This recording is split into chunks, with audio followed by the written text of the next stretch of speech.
Hello, welcome to the negotiation and deal making of the NFL lockout of 2004-2005. My name is Deborah Crawford, and I will be sharing my research with you in the following keynote presentation. The NHL Lockout 2004-2005 by Deborah Crawford. The NHL and Commissioner Bettman locked out players for an entire season, forcing the players to accept a salary cap and 24% pay cut. The cancellation of the NHL in 2004 to 2005 was a lockout that devastated fans. This was the first professional sports league to lose an entire season. The lockout lasted longer than any other lockout in sports history. NHL teams' owner argue that the players' salaries are too high for the revenues that the league is making. Owners make an attempt to lower 76% of gross revenues that are player costs and $273 million in owner losses during the 2002-2003 season. So to prevent losing more revenues, the owners try to cause a lockout early in the season so they do not have to pay player salaries. The players' interests are lowering the player fines for misbehavior, reducing the schedule of games, raising the minimum salaries, playoff bonuses for players, free agency, and revenue sharing.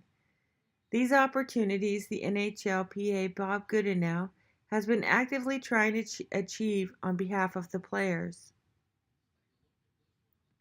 The owner's bargaining position are negotiations that are dwindling down below what the league wanted and not what they initially brought to the bargain table. The league would aim for a new salary cap while the players' union aim was salaries based on market conditions and no salary cap, a pay cut for players, new free agency rules, a new drug testing policy, and changes in the rules of play were among the bargaining positions sought by the owners. Players began playing overseas in European leagues when the season was canceled. Players signed with Russian teams, Sweden, Finland, and the Czech Republic. The players wanted to have signing bonuses to offset salary caps, but if these positions were not met, then the players felt they had enough money to survive a lockout until their demands were met. NHL Commissioner Gary Bettman and NHLPA Director Bob Goodenow looked at each other, announcing a collective bargaining agreement and an end to the lockout between the players and the league in Toronto on July 21st in 2005.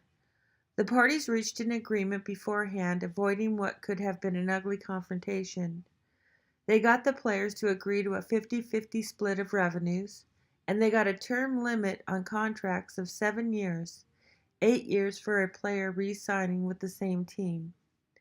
The owners also got the next year's salary cap lowered from a little more than $70 million to $64.3 million. So everything went right for the owners and the league, and the players got a year's vacation without pay.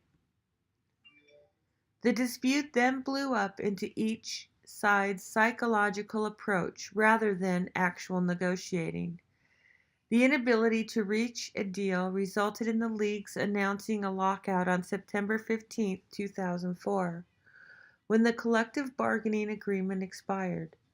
What went wrong for the negotiation was the ability to reach a deal sooner and for the franchises to financially survive a lockout and force the players to take a big cut. It was not tit for tat, but more defect, defect, and defect again, because the owners, the defectors, had the leverage to get the win, leaving the players the losers. 3 concepts from negotiation and deal making that apply to the NHL lockout 2004-2005. Game theory. Negotiating was controlled by egocentric self-interest on the owner's part. The underlying motivation for the players was competitive and antagonistic. The players do not have the power position and succumb to the defectors. The goal for the owners is to win as much as you can, more than the players, no tit for tat. Communication styles. The player made high opening demands and then conceded slowly, quiet supporter style. The owners exaggerated the use of the lockout using threats, confrontations, argumentation, and forceful speaking to support their decision to lock out the players, commander style. Power and emotional input. Because of the strong bargaining positions the owners had, they were very powerful in their appearance. Cultural differences made opportunity for the European players to sign on with foreign teams during the lockout.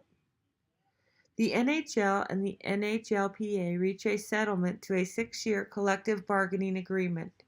The 600-page contract includes a team payroll cap of $39 million for 2005 to 2006, and the player compensation topping off at 54% of league revenues. The agreement achieved the salary caps that Bettman and the owners wanted, and a clause that if the revenue goes up, the cap goes up too. But if revenue goes down, the cap will also go down.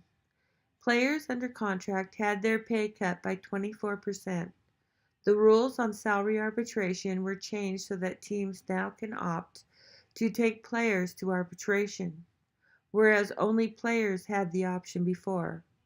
The NHL hockey lockout final agreement resulted in the owners achieving such a dominant outcome on nearly all issues in negotiation. The final result was totally in the owners' favor. The union underestimated the need for a collective bargaining restructuring.